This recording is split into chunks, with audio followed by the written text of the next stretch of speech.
You will hear a number of different recordings, and you will have to answer questions on what you hear. There will be time for you to read the instructions and questions, and you will have a chance to check your work. All the recordings will be played once only. The test is in 4 sections. At the end of the test, you will be given 10 minutes to transfer your answers to an answer sheet.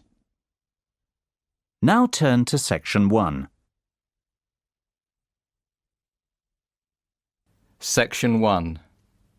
You will hear a conversation between a computer technician and a woman whose computer has crashed.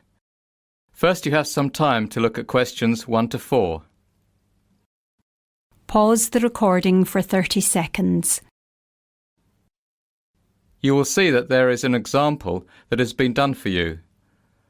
On this occasion only, the conversation relating to this will be played first. Hello. Tom's Computer Maintenance. How may I help you? Hello. I seem to have a problem with my computer.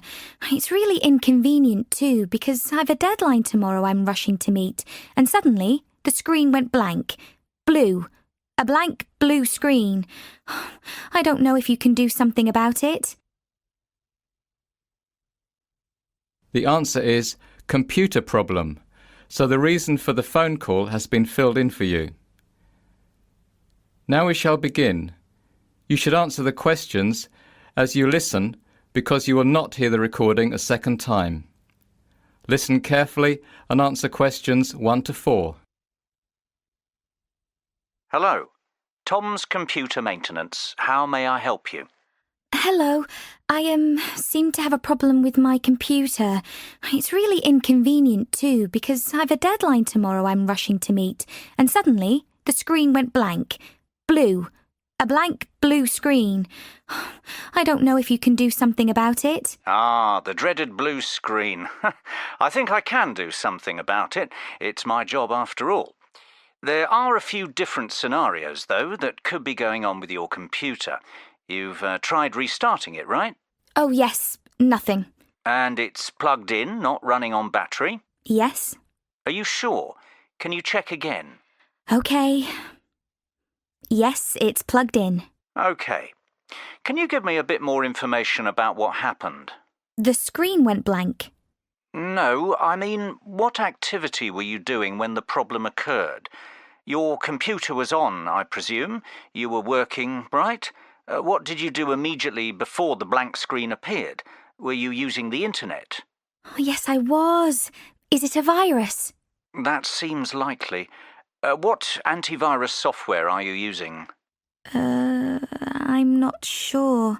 Oh, how embarrassing. Never mind. I'll have to come and have a look at your computer. Okay, that's great. Before you hear the rest of the conversation, you have some time to look at questions 5 to 10. Pause the recording for 30 seconds. Now listen and answer questions 5 to 10. All right, let's see. What about tomorrow morning about 10? Oh, no, that won't do, I'm afraid. I've got a very important project on the computer that absolutely must be finished and handed in by 9 a.m. tomorrow. By 10, it's too late, I'm afraid. Can't you come now? Well, I'm at a job at the moment and my wife and kids are expecting me home by 8 for dinner. Can you at least suggest someone else who can work? I know it's Sunday evening, but surely there's somebody. I mean, people have emergencies. I've been calling numbers in the phone book and you're the only one out of about 12 that even answered. Just a moment, don't panic. Where are you located? I'm in the Morningside area. Well, you're in luck. I have to pass your area on my way home anyway. Now, I should be finished here by 7:30, so what about around 7:45? Is that okay? Oh, that's great.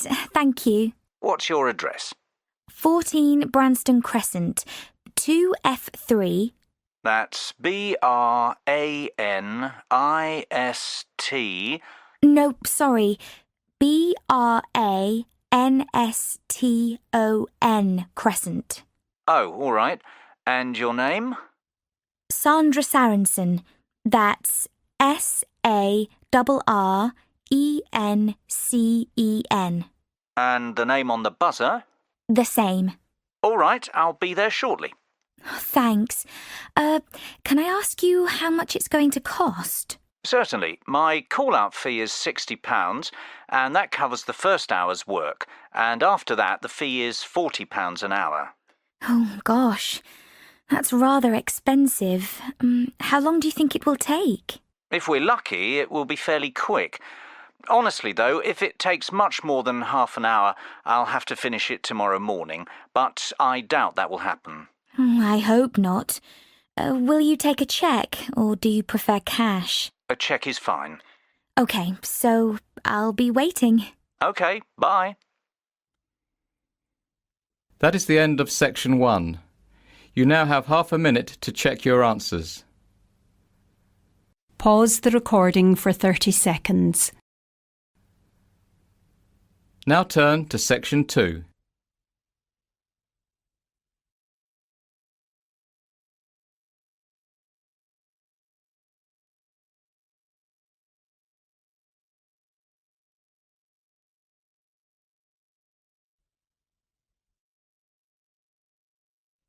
Section 2. You will now listen to a talk by the Water Project Manager of a charity called Charity Water. First, you have some time to look at questions 11 to 17. Pause the recording for 30 seconds. Now listen carefully and answer questions 11 to 17. As Charity Water's Water Project Manager, I travel to some of the most desperate places on Earth in search of clean water. And while the landscape changes, there's always one thing that remains the same. The women are always walking. Whether I'm in the mountains of Haiti in rural Liberia or the jungles of the Central African Republic, the women are always carrying water. To give you an idea of the work that Charity Water does, I'll tell you the story of one of these women. Driving down a bumpy road in the middle of northern Uganda, our truck suddenly swerves off the road and up over an embankment. We usually prefer to surprise communities by our arrival because it makes it easier to monitor how our water points are functioning, without hundreds of people watching. But once you visit a few communities in the neighbourhood, rumours of your presence spread like wildfire. We jump out of the truck and walk into a party. This is when I met Helen Apis. She told me about the new freshwater well in her village.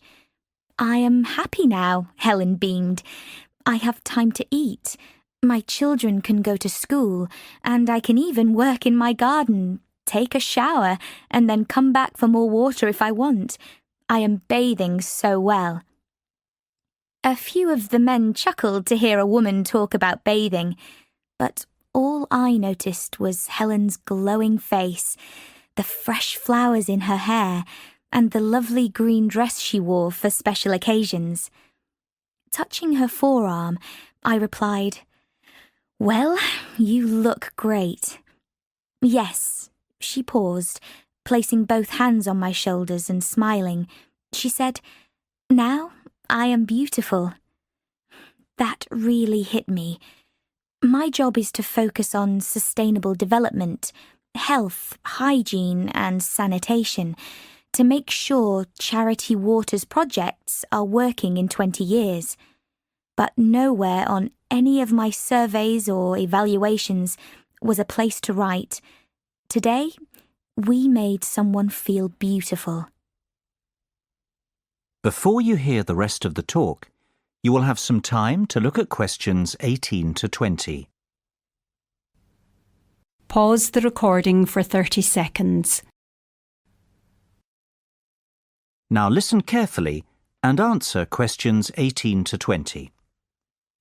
Before she had clean water, Helen would wake up before dawn, take her only 2 5-gallon jerry cans, and walk almost 1.5 miles to the nearest water point, which happened to be at a school. Because there simply wasn't enough water for the area's population, she'd wait in line with hundreds of other women who also valued clean water. Helen's only other option was to skip the wait and collect contaminated water from a pond. Helen spent most of her day walking and waiting. She told me each day she'd say to herself, "How should I use this water today? Should I water my garden so we can grow food? Should I wash my children's uniforms? Should I use it to cook a meal? Should we drink this water?" With 2 children, 1 husband, and 10 gallons, Helen had to make choices. I saw the shame in her eyes when she described how she would return from her long trek to find her 2 young children waiting for her. They were often sent home from school because their uniforms were dirty. With the new well in her village, her life was transformed. She now had choices, free time, options. Also, Helen had been chosen to be the water committee treasurer, collecting nominal fees from 51 households to use for the maintenance of their well. Water committees are often the first time women are ever elected to leadership positions in villages. Last month, Helen was standing in line waiting for water. This month, she's standing up for her community. And now, she is beautiful. That is the end of section 2. You now have half a minute to check your answers. Pause the recording for 30 seconds. Now turn to section 3.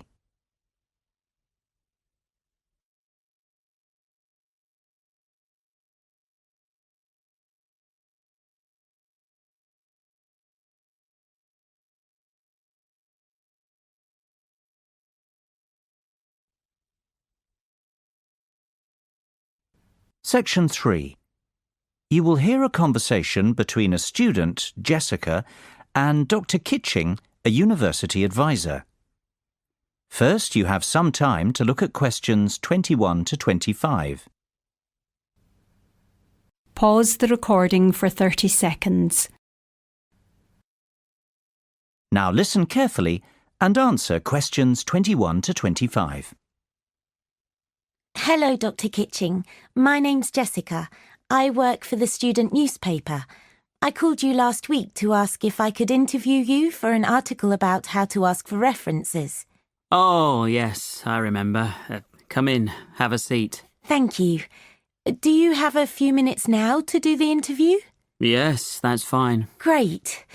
I got the idea to do this article because, well, everyone I know is rather puzzled about how to get references from professors when they need them for applications for jobs or postgraduate studies. And I thought since you're a professor and you've been working as a student advisor for many years also, what better person to ask? Yes, I have got some advice I can share on this topic. Where shall we begin? First of all, do you mind if I record our conversation? No, I don't mind. Thanks. Do you write many references yourself? Oh, yes, I certainly do. Let's see. It's variable, of course, but I'd say I average at least 50 per year. My goodness, that's nearly 5 per month. It's more than 1 per week. Yes, it's a lot.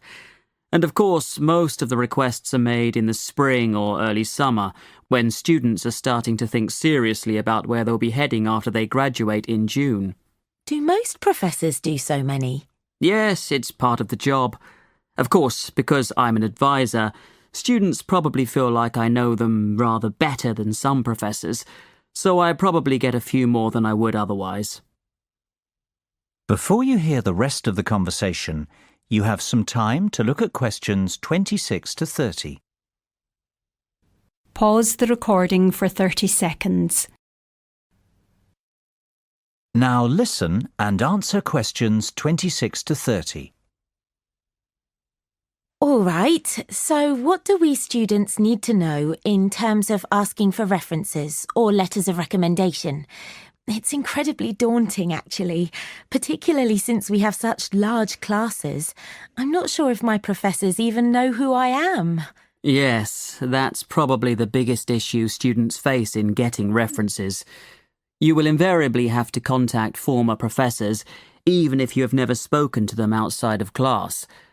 Following on this, if I were giving a first-year student advice, I would say to make sure you've had contact with several professors outside of class so you won't be a stranger. All it takes is visiting during office hours, even if it's just to say, "Hello, I'm enjoying your lectures." But what if we didn't do that? Then you'll just have to contact your professor anyway. Make a telephone call, tell him or her who you are and what classes you attended, this sort of thing. Remember, for your professor, recalling an average student out of hundreds and hundreds isn't easy. So tell him or her what course you took and what semester and year it was. Include what grade you got and anything memorable. Perhaps you spilled your coffee. Though at the time it wasn't funny, it might be enough for Professor Brown to remember you and it won't shed any negative light on you. It was an accident. Or perhaps, although you never spoke outside of class, you went up and asked a question that was a great one.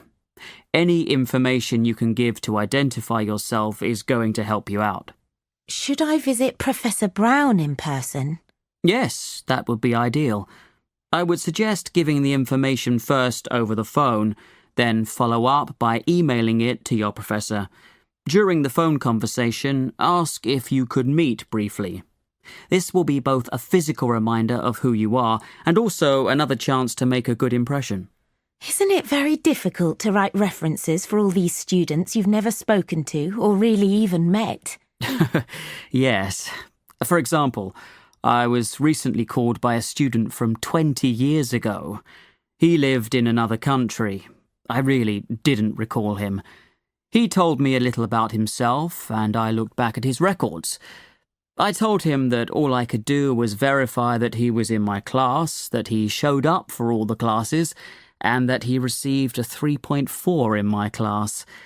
Sometimes I'm very surprised that students who did very poorly in my class ask me for a reference. What do you do in that case? Give a poor reference?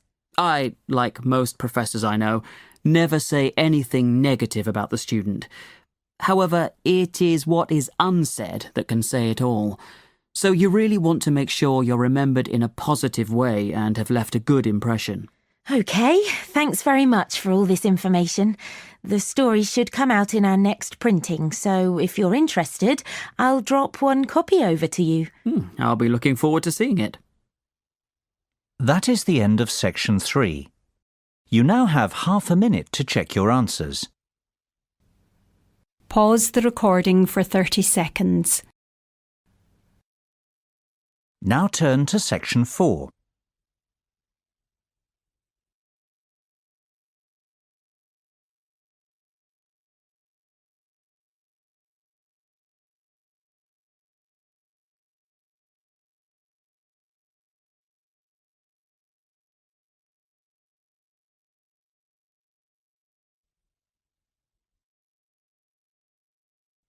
Section 4.